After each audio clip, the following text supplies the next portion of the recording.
taong gusto pang mag-stay sa piling mo, laging maghahanap ng dahilan para mag-stay sa piling mo eh. Totoo po ba yun? Pag ang isang tao naman gusto talagang mag-stay sa piling mo, maghahanap yun ng dahilan eh.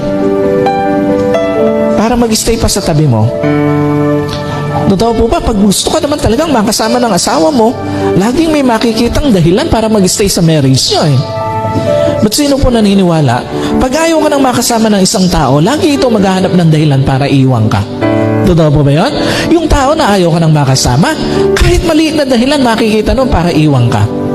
Sino po naniniwala? Pag ayaw ka nang makasama ng asawa mo, lagi itong makakakita ng dahilan para iwan ka.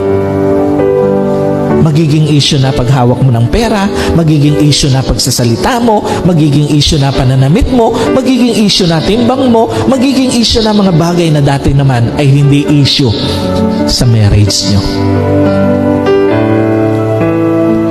At alam niyo po, lahat ng yun para sa iisang dahilan, para i-justify ang pag-ayaw sa'yo.